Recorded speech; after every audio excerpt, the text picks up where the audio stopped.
हाय, good morning students. आप लोग अच्छे होंगे। ओके, हम लोग क्या शुरू करते हैं आज। पहले हम लोग क्या पढ़ रहे थे, एक बार थोड़ा सा फटाफट कंट्रोल करवा देते। हम लोग क्या पढ़े थे, material control techniques. Okay, material control technique में हम लोग क्या क्या पढ़े थे। पहला चीज हम पढ़े थे JIT system, just in time. Next one क्या पढ़े थे, EOQ system, economic order quantity. Next हम क्या पढ़े थे, इन्वेंटरी सेटिंग और लेवल सेटिंग हम लोग पढ़े थे। पहला क्या था, reorder level, maximum level, minimum level, average stock level, danger level. इतना आपको याद होगा। दोनों का हम प्रॉब्लम भी करवाए थे। ओके, आज हम लोग क्या पढ़ते हैं कि हमारा जो मेन टॉपिक है, पर 3 शॉर्ट क्वेश्चन पक्का पूछता है इसमें से। पहले हम लोग पढ़ेंगे एबीसी एनालिसिस, नेक्स्ट वन पढ़ेंगे वीडी एनालिसिस।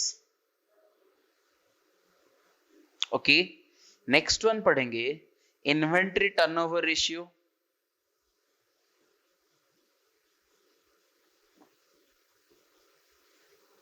नेक्स्ट वन पढ़ेंगे परपेचुअल इन्वेंटरी सिस्टम।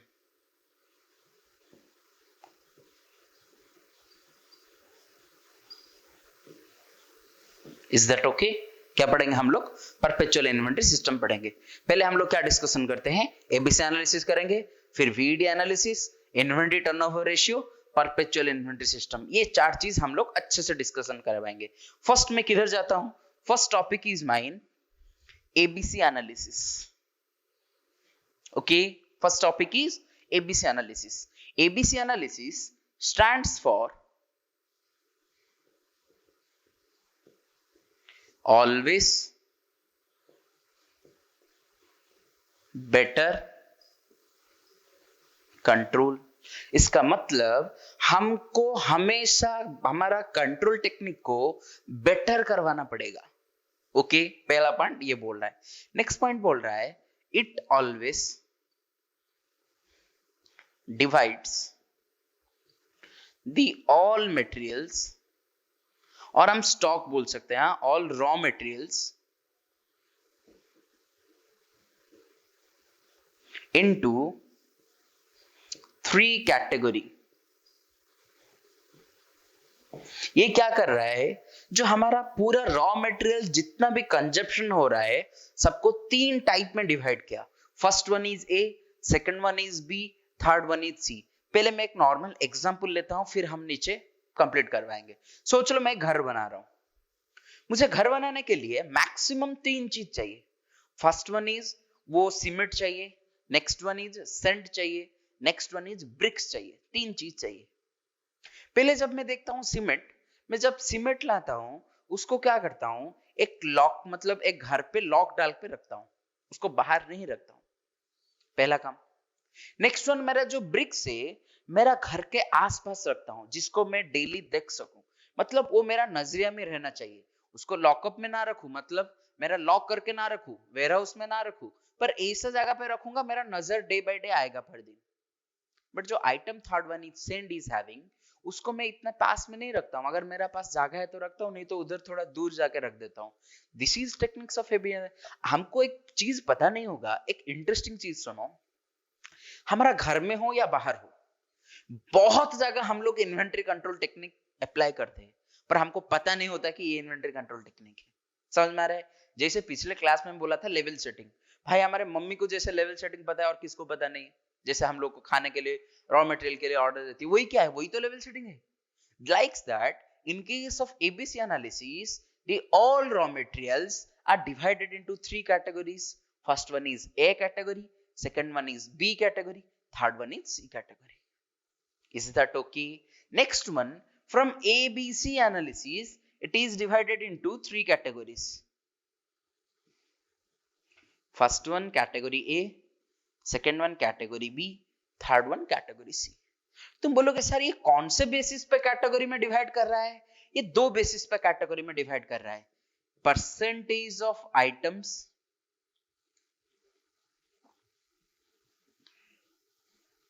मतलब स्टॉक पे ले लो या नंबर ऑफ आइटम में ले लो, क्वांटिटी में। नेक्स्ट वन है percentage of the total cost. अच्छे से सुनो ये क्या बोल रहा है। ये बोल रहा है कि मुझे 3 चीज यहां लाना पड़ेगा। In case of category A, category B, category C, category A जो है ये टोटल 8% का अमाउंट कंप्लीट करवाता है। मतलब सोच लो यहां मेरा अगर 100 केजी का रॉ मटेरियल है total A plus B plus सी तीनों को मिला के, यहां मेरा 100 रुपीज का अमाउंट है। मतलब मैं पूरा जब परचेज किया मेरा कितना खर्चा हुआ, 100 खर्चा हुआ है। मतलब ये जो ए का प्रोडक्ट होगा, थोड़ा अच्छे से सुनिए, ए का जो प्रोडक्ट होगा ये 8 केजी का होगा, हैविंग ए कॉस्ट ऑफ ₹75। जो बी का चीज होगा, अच्छे से सुनो, जो बी का चीज होगा वो 25% का होगा, हैविंग ₹20। जो सी का चीज होगा 67 रुपीज परसेंटेज का चीज होगा, 75 प्लस 20 ये ₹5 हो जाएगा।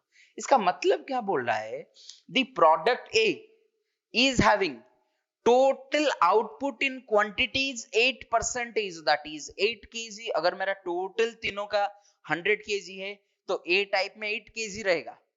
उसका प्राइस कितना होगा, टोटल अगर मेरा तीनों का 100 रुपीज है तो ये 75 रुपीज होगा। समझ में आ रहा है? In case of B is having 25% out of 100 kg, मतलब 25 kg का रॉ मटेरियल होगा, उसका कॉस्ट कितना होगा, 20 रुपीज होगा। प्रोडक्ट सी जो है बा आइटम सी बा category C having those products having 67% of weight, मतलब 67 केजी का आइटम होगा, उसका प्राइस कितना होगा, ₹5 होगा। जैसे हम लोग एग्जाम्पल में देखते हैं, फिर से देखो, मैंने बताया था ए का एग्जाम्पल में क्या दिया था, सीमेंट। बी का एग्जाम्पल में मैंने क्या दिया था, ब्रिक्स। सी का एग्जाम्पल में मैंने क्या दिया था, सैंड। देखो ए का जब मैंने सीमेंट लाता हूं, सीमेंट का क्वांटिटी कम होता है, प्राइस ज्यादा होता है। ब्रिक्स का क्वांटिटी मॉडरेट होता है, प्राइस भी मॉडरेट होता है। बट जो मेरा सैंड आइटम है उसका क्वांटिटी बहुत ज्यादा रहता है, प्राइस कम हो जाता है। तुम बोलोगे सर ये जो डिवीजन कर रहा है क्यों करेंगे हम लोग, क्योंकि सोच लो मेरा प्रोडक्ट रुपीस है 75 रुपीस, ये जो टोटल प्रोडक्ट है क्वांटिटी कम है, प्राइस ज्यादा है 75 रुपीस, तो इसको मुझे क्या करना पड़ेगा, प्रॉपर कंट्रोल टेक्निक अप्लाई करना पड़ेगा। अगर यहां मैं प्रॉपर कंट्रोल टेक्निक अप्लाई ना करूं तो ये लॉस होने का चांसेस ज्यादा है। समझ में आ रहा है? So here we have to apply proper control technique. मुझे क्या करना पड़ेगा, इधर प्रॉपर कंट्रोल टेक्निक करवाना पड़ेगा। प्रॉपर इधर जो बी में देखो, moderate control technique. In case of C, least control technique. कोई आदमी होगा वो बोलेगा सर मैं सैंड को एक घर में लॉकअप में डाल के रखूं, ब्रिक्स को कहीं बाहर फेंक दूं, सीमेंट जो है उसको भी कहीं बाहर फेंक दूं, ये सही नहीं होगा। क्यों सही नहीं होगा पता है क्या, अगर मेरा जो जिसका प्राइस बहुत ज्यादा है मुझे उसको थोड़ा अच्छा कंट्रोल टेक्निक देना पड़ेगा। जिसका price as compare to first one कम है उसको कम कंट्रोल टेक्निक दो, जिसका प्राइस एकदम लिस्ट है उसको एकदम लिस्ट कंट्रोल दो। समझ में आ रहा है मैं क्या बोल रहा हूं? So in case of ABC analysis, the total product is divided into 3 category. One is category A, second one is category B, third one is category C. Category A is having moderate or high amount of value but having low amount of quantity. That is 8% of quantity of items but 75% of cost. Total cost का कितना percent होगा, 75, but quantity के हिसाब से देखे तो कितना होगा, 8%. समझ में आ रहा है? In case of next bricks, 25% of total item, तो आइटम कितना होगा, 25% केजी होगा, बट मेरा जो कॉस्ट कितना होगा, 20 होगा। That means moderate amount quantity, moderate value. Is that okay? In case of next, it is having large amount of quantity of percentage 67% but having small amount of price that is 5%। Is that okay? समझ में आया? What is ABC analysis? ABC analysis stands for always vector control. या कर रहा है 3 type चीज को divide कर रहा है ABC, फिर ये प्रोपोर्शन बता दिया, दैट्स ऑल। इतना पढ़ना है हमको। Okay, next one is VD analysis. एक बार याद रख के चाहो फटाफट हो जाएगा। नेक्स्ट वन क्या था? VD analysis.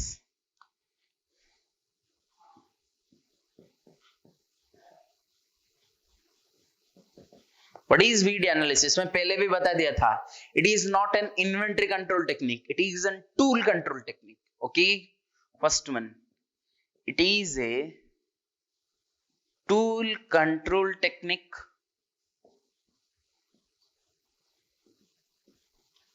Treated as inventory. मतलब ये क्या बोल रहा है कि मुझे भी इसको स्टॉक में मेंटेन करके रखना पड़ेगा. क्यों रखना पड़ेगा पता है क्या? अगर मैं इसको स्टॉक में मेंटेन करके ना रखूं तो फ्यूचर में मुझे प्रॉब्लम हो सकता है. क्या प्रॉब्लम होगा 5 मिनट में हम लोग डिस्कशन करते हैं. Next one, VD stands for vital, essential and desirable. क्या बोल रहा है ये?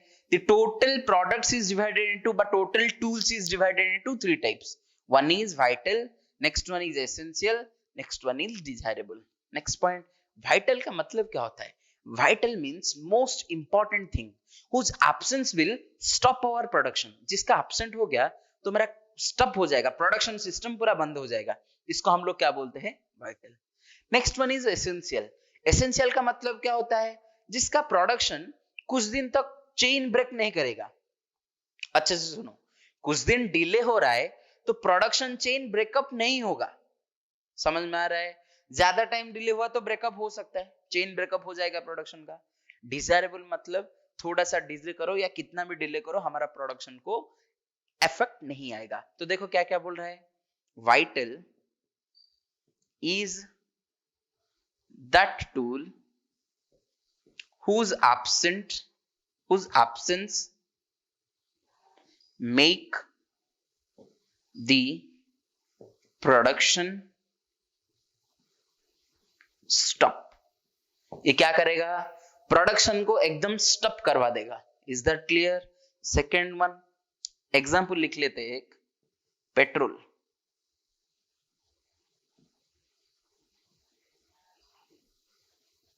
कार और ट्रांसपोर्टेशन. अगर कोई ट्रांसपोर्टेशन इंडस्ट्री है उसमें उसको जो पेट्रोल चाहिए और किसका कार है उसको जो पेट्रोल चाहिए, उसका हम लोग क्या बोलेंगे? वाइटल. क्योंकि अगर पेट्रोल नहीं है तो गाड़ी नहीं चलेगा. समझ में आ रहा है? Next one is what is essential.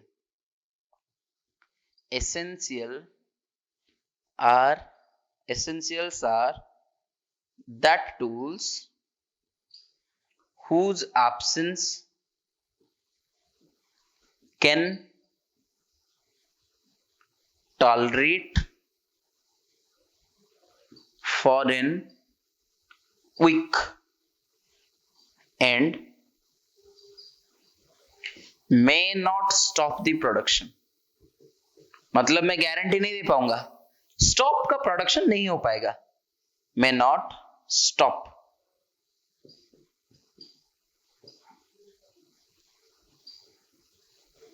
may not stop the production. समझ में आ रहा है? इसका एग्जांपल में क्या होगा रे? टायर. मेरा जो गाड़ी का टायर होता है वो चलेगा, 2 चीरदन एकदम नहीं फट जाएगा. थोड़ा सा कम हुआ है तो 2 चीरदन 2 to 4 days वो चलेगा, 2-4 दिन चलेगा. इतना प्रॉब्लम नहीं होगा ज्यादा से ज्यादा. Next one is mine what is desirable. Desirable are that product whose absence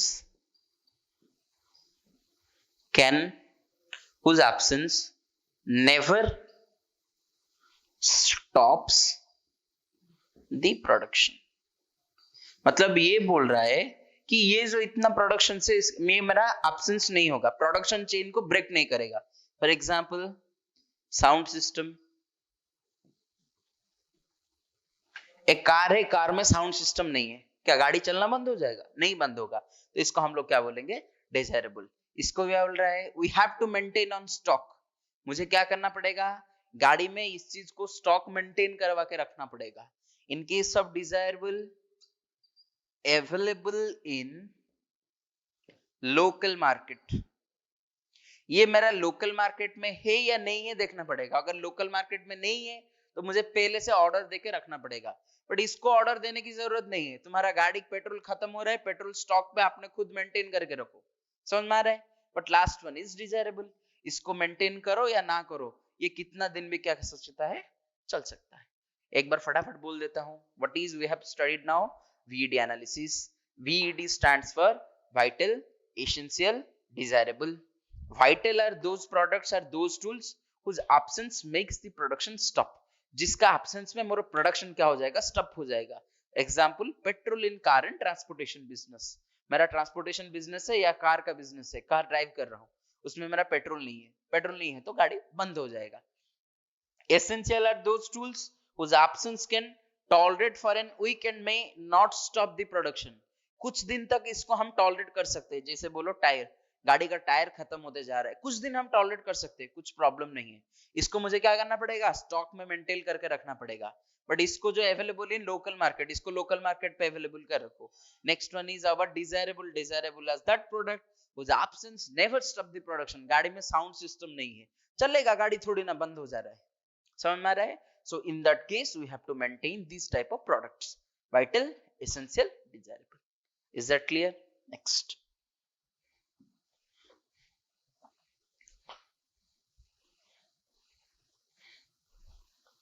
next क्या था, इन्वेंट्री टर्नओवर रेशियो। क्या होता है inventory turnover ratio?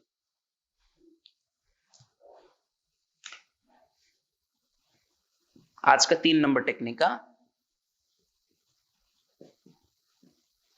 Inventory turnover ratio. Okay, what is inventory turnover ratio? पहला बात देखते हैं, inventory turnover ratio means the first word is inventory. Turnover ratio मतलब कितना बार चेंज हो रहा है, मतलब साल में मुझे कितना बार मंगाना पड़ता है वो चीज, इसको बोलते हैं हम लोग इन्वेंट्री टर्नओवर रेशियो। सोच लो मेरे पास 100 यूनिट है, पर मैंने क्या कर रहा हूं, मुझे 100 यूनिट पूरा साल में चाहिए, मेरा एवरेज कंजप्शन 20 यूनिट है, तो मुझे 20 बार मतलब एक में 20 यूनिट ऑर्डर देना पड़ेगा, तो मुझे 5 बार मंगाना पड़ेगा। इसको बोलते हैं हम inventory turnover ratio. First one में फॉर्मूला लिखता हूं, उसके बाद चलेंगे। Formula equals to inventory turnover ratio equals to cost of raw material consumed divided by average inventory।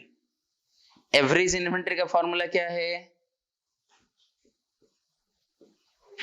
Average inventory equals to opening inventory plus closing inventory divided by 2। Okay, क्या बोल रहा है, समझ में आ रहा है। पहला बात क्या बोल रहा है, inventory turnover ratio, cost of raw material consumed divided by average inventory. Next one क्या बोल रहा है, average inventory equals to opening inventory plus closing inventory divided by 2। Is that clear, समझ में आ रहा है क्या बोल रहा हूं। सोच लो कॉस्ट ऑफ, इसका देखो मैं एक एग्जांपल लेता हूं। मेरे पास ए का टाइप का प्रोडक्ट है, बी का प्रोडक्ट है, सी का प्रोडक्ट है। मैं 3 टाइप का रॉ मटेरियल बेच रहा हूं या फिनिश्ड गुड बेच रहा हूं, जो भी, अच्छे से सुनो। मैं क्या कर रहा हूं, 3 टाइप का स्टॉक मेंटेन कर रहा हूं। जो इसका टर्नओवर है ए, इसका सोच लो इन्वेंट्री टर्नओवर रेशियो है 5, इसका इन्वेंट्री टर्नओवर रेशियो है 2, इसका इन्वेंट्री रेशियो है 0.5, मतलब 2 साल में एक बार मंगाना पड़ता है। वही हमारा होगा, this one is fast moving goods, this one is normal moving goods, this one is slow, और इसको हम क्या बोलते हैं, डेड मूविंग गुड्स। इधर और एक बात कंप्लीट हो रहा है, this one is F&D analysis.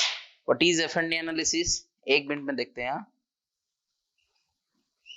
F&D analysis क्या होता है, देखो पहले ये क्या बोल रहा है कि पहला बात बोल रहा है कि तुम क्या करो, तीनों का इन्वेंट्री टर्नओवर रेशियो निकालो।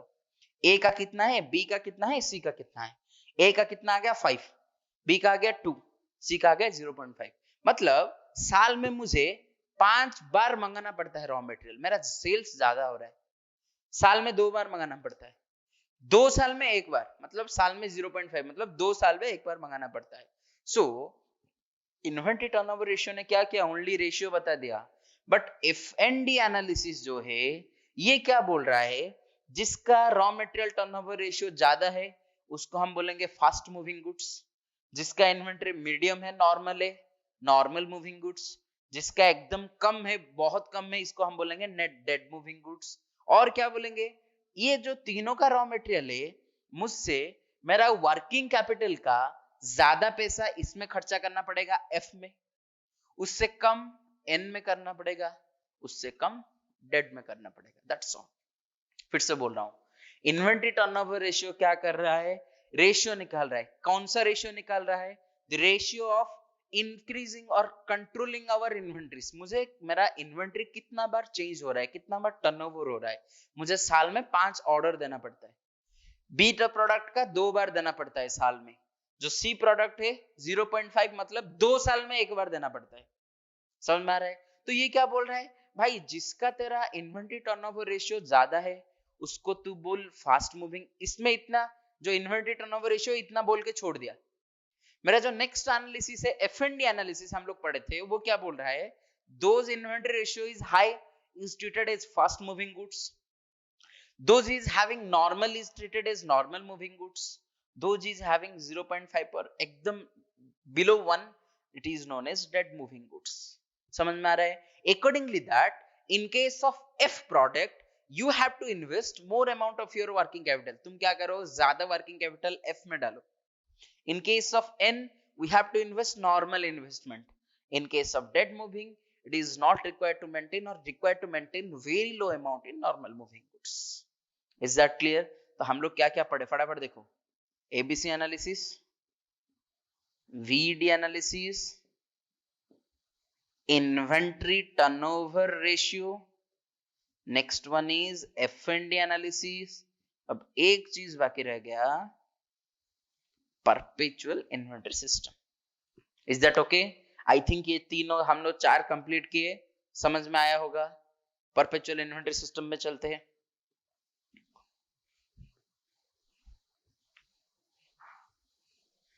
देखो परपेचुअल इन्वेंटरी सिस्टम क्या है पहले देखना पड़ेगा। इन्वेंटरी का मतलब क्या है रे, इन्वेंटरी मतलब स्टॉक। क्या बोल रहे हैं देखो, ये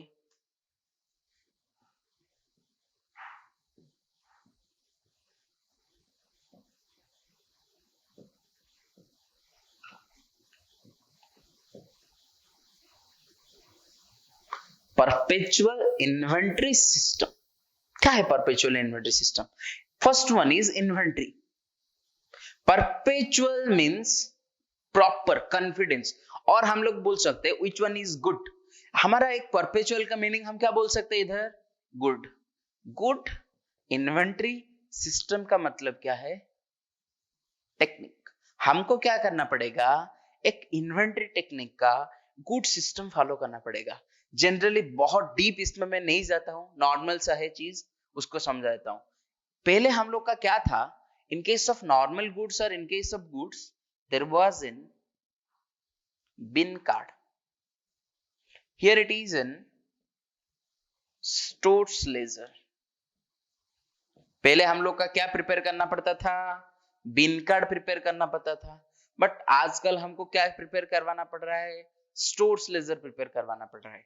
बिन कार्ड का मतलब क्या है, normal bin card is prepared by a stores keeper, in case of stores ledger is prepared by costing department। क्या दोनों का मतलब क्या है, देखो ये क्या बोल रहा है, ये क्या बोल रहा है, थोड़ा अच्छे से देखो कि one is bin card, second one is stores ledger. Bin card में क्या बोल रहा है भाई, this one is prepare by stores keeper. Stores keeper मतलब आपको पता होगा, जब मेरा गोदाम या स्टोर्स होता है उसके बाहर एक आदमी खड़ा रहता है जिसको हम नॉर्मली सिक्योरिटी गार्ड बोलते हैं। मैं सिक्योरिटी गार्ड का बात नहीं कर रहा हूँ, छोटा स्टोर है तो सिक्योरिटी गार्ड, नहीं तो एक छोटा वाला बैठता है कोई भी, वो रिकॉर्ड कर रहा है कितना यूनिट मेरा आया, कितना यूनिट गया, प्राइस कितना, कितना यूनिट मेरा बैलेंस हुआ, इसको हम क्या बोलते हैं, stores keeper. This one is bin card. What is stores ledger? Stores ledger is defined our costing department. Costing department का मतलब क्या होता है? when the company is having large amount of money, और हम लोग पढ़े थे कॉस्टिंग डिपार्टमेंट किसको कंपलसरी है, जिसका turnover first one is 500 crore से ज्यादा है, और सेकंड पॉइंट क्या था, whether any shares or debentures are listed in any types of stock exchange or any stock exchange, जो भी स्टॉक एक्सचेंज में लिस्टेड है तो उसको कंपलसरी करवाना पड़ेगा. बट वॉलंटरली तुम कर सकते हो, कुछ प्रॉब्लम नहीं, आपने चाहो तो आपके हिसाब से कर सकते हो. तो ये स्टोर्स लेजर में क्या बोल रहा है, पहले हम लोग क्या प्रिपेयर कर रहे थे, बिन कार्ड प्रिपेयर कर रहे थे. इसका जो लिमिटेशंस को क्रॉसओवर करने के लिए कौन आया, स्टोर्स लेजर आया. देखो और क्या प्रॉब्लम था, it records only quantity received, issued and balance. क्या कर रहे हैं अच्छे से देखो, this one records only quantity received, issued, balance. मैंने कितना क्वांटिटी रिसीव किया, कितना क्वांटिटी इश्यू किया, मेरे पास कितना बैलेंस है, क्या कर रहा था, बिन कार्ड मेंशन कर रहा था. But in case of stores ledger it records price as well as quantity of receive, issue and balance. ये क्या कर रहा है, मेरा क्वांटिटी के साथ प्राइस भी रिकॉर्ड करवा रहा है. कौन रिकॉर्ड करवा रहा है, स्टोर्स लेजर रिकॉर्ड करवा रहा है. नेक्स्ट वन फिर से बोल रहा हूं, in case of bin card it is maintained by stores keeper. In case of stores ledger it is maintained by costing department. In case of bin card it only records quantity received, quantity issue, quantity balance. कितना quantity है बस वही दिखाएगा. But in case of stores ledger मेरे पास quantity कितना है, receive कितना हुआ, issue कितना हुआ, balance कितना हुआ, दो चीज दिखाएगा, quantity as well as price. समझ में आ रहा है, क्लियर एकदम. फिर ये दो चीज. नेक्स्ट वन मेरा क्या है, सबसे टेंशन वाली बात देखो, in case of bin card there is not a specific technique of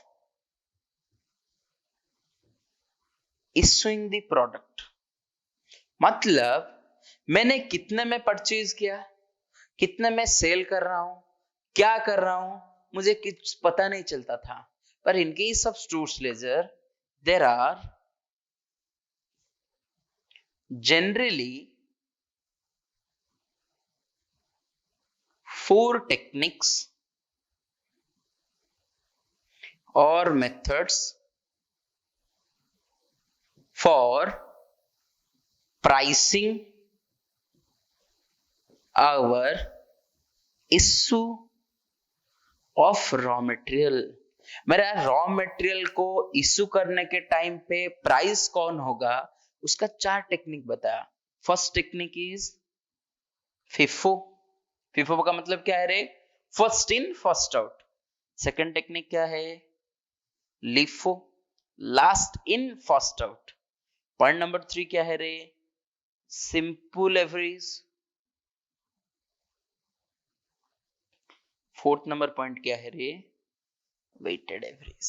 okay, फटाफट 1 मिनट देखो, फिर हम लोग एक बार इसको फिर से डिस्कशन करते हैं.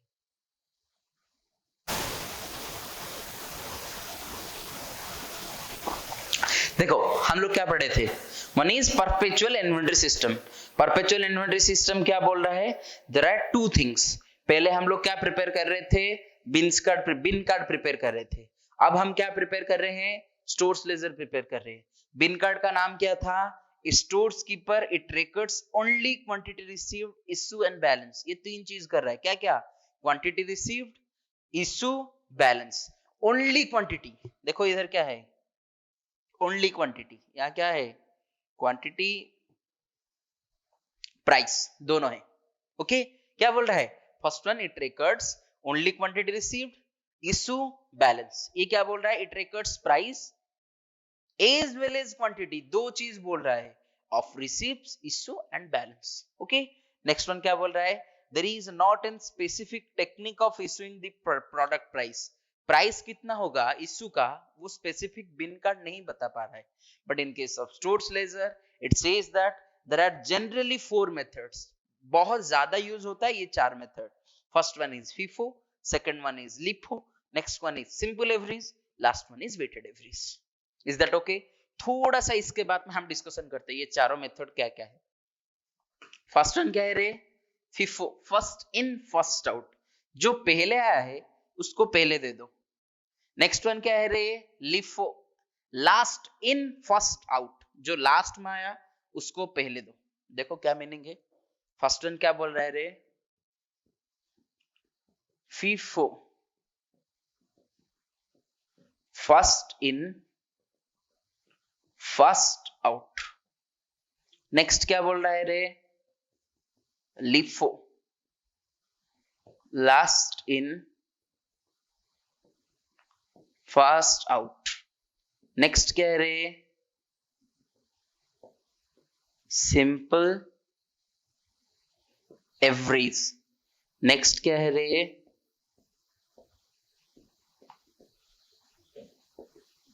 Weighted average. एक बात दिमाग में फिक्स करो, इन case of perpetual inventory system और stores ledger, these 4 method will be applied only at the time of price fixation for issuing the products। ये क्या बोल रहा है, ये जो 4 चीज हम लोग यूज करेंगे, कहां यूज करेंगे, जब मेरा प्राइस इशू होगा, मतलब at the time of issue the price fixation for issue of the products. मैं मेरा प्राइस मतलब मैं जब भी मेरा इशू करवाऊंगा प्रोडक्ट, रिसीव होने में ये काम आएगा नहीं, काम आएगा। At the time of receive it will not work, at the time of balance it will not work, at the time of issue it will work. जो 4 मेथड है वो कहां यूज होगा, मेरा कौन सा टाइम पे यूज होगा भाई, रिसीव पे यूज होगा, बैलेंस पे यूज होगा, इशू पे यूज होगा। समझ में आ रहा है? सॉरी, रिसीव पे यूज नहीं होगा, बैलेंस पे यूज नहीं होगा, कहां इशू होगा, ओनली इशू के टाइम पे इशू होगा। फिर से बोल रहा हूं, these 4 method or technique will apply only at the time of requirement of fixation of price for issuing the products। मैंने जब इशू करूंगा प्रोडक्ट, तभी उसका प्राइस कितना रखना चाहिए, इसको हम लोग क्या बोलेंगे, फिक्सेशन ऑफ प्राइस। समझ में आ रहा है? Is that clear? आगे बढ़े। अभी देखो मैं एक छोटा सा एग्जांपल लेता हूं, पूरा प्रॉब्लम हम लोग एकदम फीफो लिफो का नेक्स्ट क्लास में करेंगे। अभी थोड़ा सा एक छोटा वाला एग्जांपल लेता हूं, अच्छे से देखो क्या होता है। सोच लो, one is receipt, second one is balance. Issue का मैं नीचे कर रहा हूं, फिर से बोल रहा हूं, the total issue will be followed in case of FIFO, LIFO, simple average, weighted average। Receipt के लिए FIFO में जो होगा, LIFO में वो होगा, सिंपल एवरेज में वो होगा, वेटेड एवरेज में होगा। बैलेंस के लिए भी चारों में एक ही एंट्री होगा, बस इशू के टाइम पे ये एंट्री डिफर हो जाएगा। Is that clear? समझ में आ रहा है? नेक्स्ट वन सोच लो, मैंने 2 चीज मंगाया। पहले रिसिप्ट में पहला कितना है, क्वांटिटी, प्राइस, टोटल। बैलेंस में क्या रहेगा, क्वांटिटी, प्राइस, टोटल। सोच लो, पहले मैं 100 यूनिट मंगाया था, उसका प्राइस था ₹5, टोटल कितना हो गया, 500। बैलेंस कितना है, डेट लिख लो, 5 अगस्त 2019। बैलेंस में कितना आया, 100, 5, 500।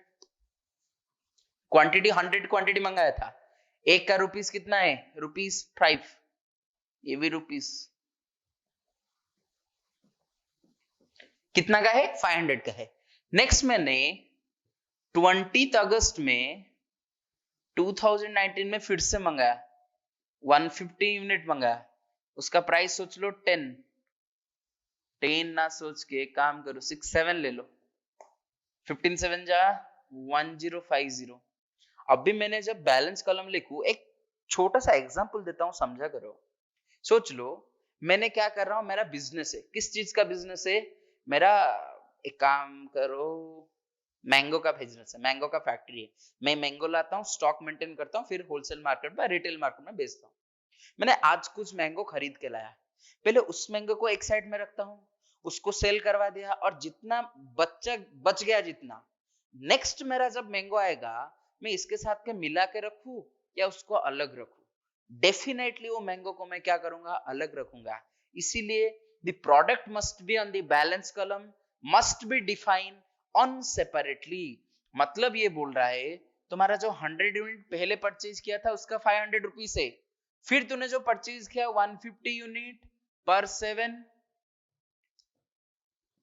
ये दो टाइप का। मतलब ये बोल रहा है, on the end of 20th August 2009 there are two types of thing, one is 100 unit having 5 piece rupees 500, 150 unit having 7 each rupees 1050। अब भी देखो ये क्या कर रहा है, 25th August 2019 में इशू कर रहा है, अच्छे से देखो 25 अगस्त में इश्यू कर रहा है, तो इसको कितना क्वांटिटी चाहिए, सोच लो। ये क्या कर रहा है, 250 200 यूनिट, कितना इशू कर रहा है, 200। फर्स्ट मेथड क्या है रे, FIFO, first in first out.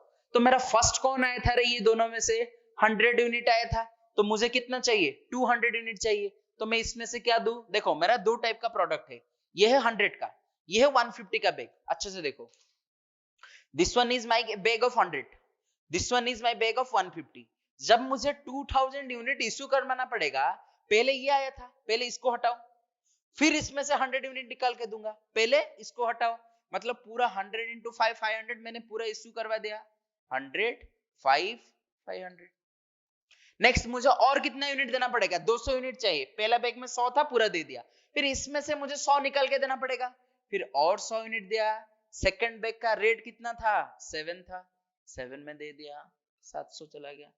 अभी फिलहाल मेरे पास कितना यूनिट बच गया, सेकंड बैग में 50 यूनिट बचा हुआ है, तो बैलेंस कॉलम में कितना आएगा, 50 unit having 7, this one is 350।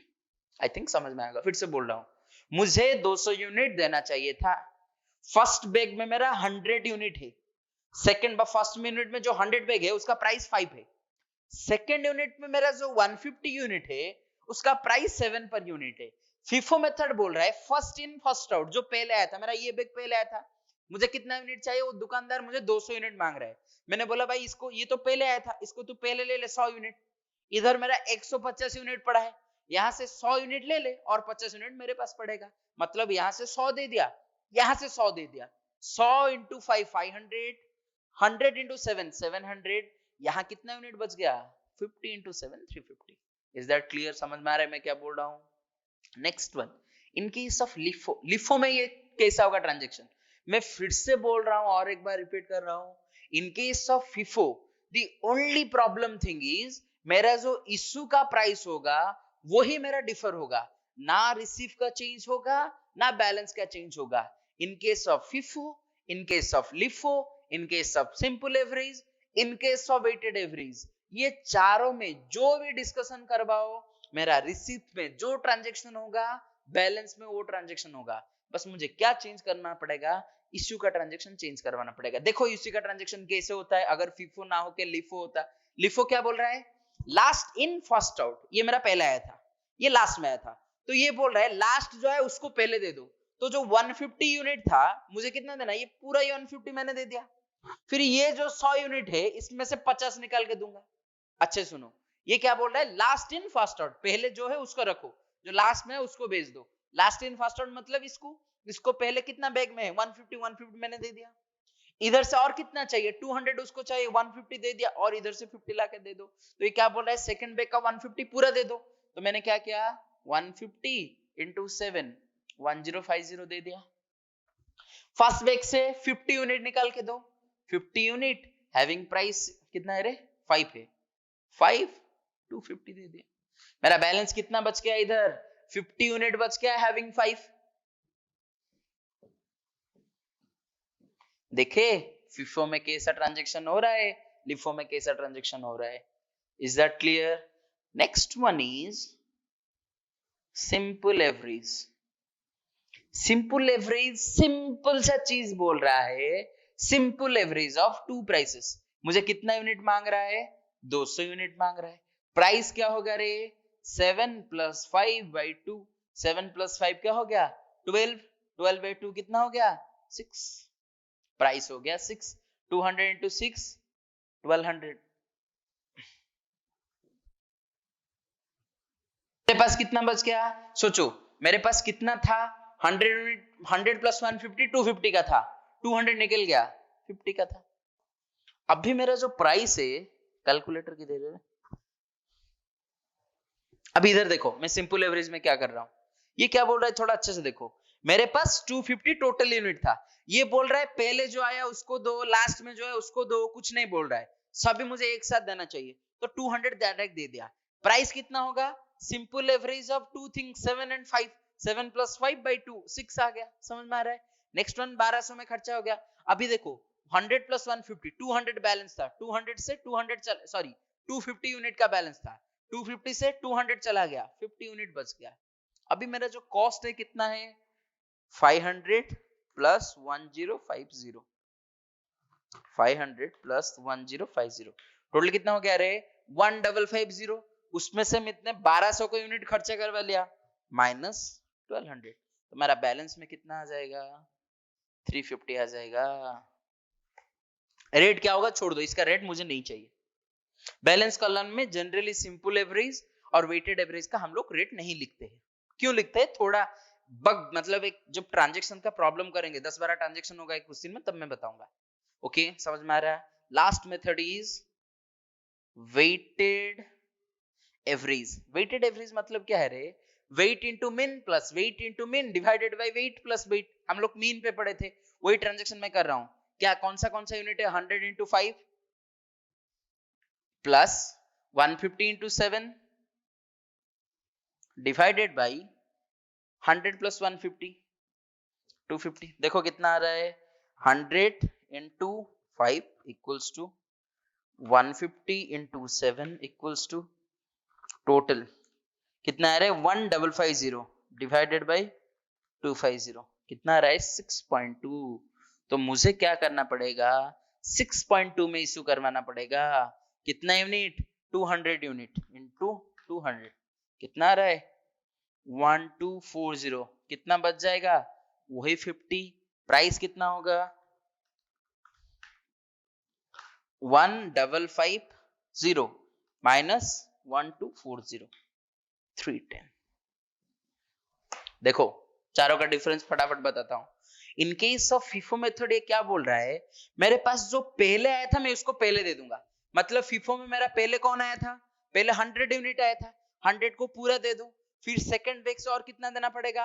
100 unit दे दो, क्योंकि उसको 200 चाहिए। बैलेंस में 50 आ गया। 50 into 7 350। In case of LIFO क्या बोल रहा है? पहले सेकंड को दे दो, लास्ट में जो है उसको दे दो। मैंने इसको पूरा दे दिया, 150 into 7 105 दे दिया। फिर ये जो सेकंड बैग है मेरा 100 into 5 यूनिट है। पहले क्या करूंगा? 50 into 5 का दे दो और 50 into 5 का मेरे पास बच जाएगा। समझ में आ रहा है? In case of simple average, that only says that simple average of two prices, one is 7, second one is 5, 7 + 5 12, 12/2 6। मतलब मेरा सिंपल एवरेज कहां से आएगा? 6 आएगा। तो मेरा कितना यूनिट इशू करवाना पड़ेगा? 200। 200 into 6 1200। That's all. Clear? समझ में आ रहा है? In case of weighted average, the price must be divided or can prepared by the weighted mean, that is W1 into X1 plus W2 into X2 divided by W2। इसमें क्या होगा रे? Quantity into price plus quantity into price divided by quantity plus quantity। 100 into 5 plus 150 into 7 divided by 100 plus 150। वही हमने किए। 100 into 5 500, 150 into 7 1050, 1550 आ गया। 250 में divide करो, 6.2 आ रहा है। तो अब हम फिलहाल 200 को 6.2 में इशू करूंगा। 1250 आ गया, 50 into 310 आ गया बैलेंस में। क्लियर? समझ में आया? ये जो चारों चीज मैंने आज बताया, इसको एकदम अच्छे से ओवरलुक करके आओ। नेक्स्ट क्लास में प्रैक्टिस कराऊंगा कि एकदम चारों मेथड का हम लोग छोटा वाला प्रॉब्लम लेंगे, पूरा चारों मेथड का कैसे सॉल्व कर पाएंगे उसके मैं फोकस करूंगा। Okay clear? देख लो हम लोग आज क्या क्या पढ़े। फर्स्ट वन क्या पढ़े रे? ABC analysis. सेकेंड वन क्या पढ़े रे? VD analysis. Always better control, किसको कितना कंट्रोल टेक्निक देना पड़ेगा? ए को ज्यादा कंट्रोल, बी को मॉडरेट कंट्रोल, सी को और थोड़ा कम कंट्रोल, और कंट्रोल टेक्निक ना दो। VD analysis vital, essential, desirable. Petrol maintain करके रखना पड़ेगा, टायर 2-4 दिन चलेगा। डिजायरेबल साउंड सिस्टम नहीं चाहिए जितना भी डेर हो। इन्वेंट्री टर्नओवर रेशियो, कौन सा इन्वेंट्री कितना दिन, साल में कितना बार चाहिए, इसको बोलते हैं inventory turnover ratio. Next one क्या था? Fast moving, normal moving, slow moving और dead moving. F&D analysis, fast किसको बोलेंगे? जिसका टर्नओवर ज्यादा है। नॉर्मल किसको बोलेंगे? जिसका टर्नओवर कम है। डेड किसको बोलेंगे? जिसका टर्नओवर एकदम कम है। लास्ट वन 5 नंबर क्या बोल रहा है? Perpetual inventory system. Two things is there, one is bin card, second one is stores ledger. Bin card पूरा एकदम पुराना सिस्टम है जिसमें ओनली क्वांटिटी मेंशन होता था, किसका? Issue, receive, balance. But in case of stores ledger, quantity as well as price is mention. इधर मेरा बिन कार्ड में कौन से प्राइस में इशू करो वो मेंशन नहीं होता था। बिन कार्ड और स्टोर्स डिपार्टमेंट फॉलो करता था, stores ledger costing department follow करेगा। एंड उधर प्राइस के लिए चार्ट सिस्टम बताया, one is FIFO, next one LIFO, simple average, weighted average. First in first out में पहले जो आया उसको दो, फिर सेकंड से दो। LIFO में जो लास्ट में आया उसको पहले दो, ये वाला सेकंड में दो। सिंपल एवरेज में the simple average of two prices. In case of weighted average of two prices. Quantity into price plus quantity into price divided by quantity, quantity plus quantity. Okay हम लोग फिलहाल इसमें complete करवाते हैं। Next class में ये चारों का प्रॉब्लम हम लोग डिस्कशन करेंगे, most important thing. Thank you.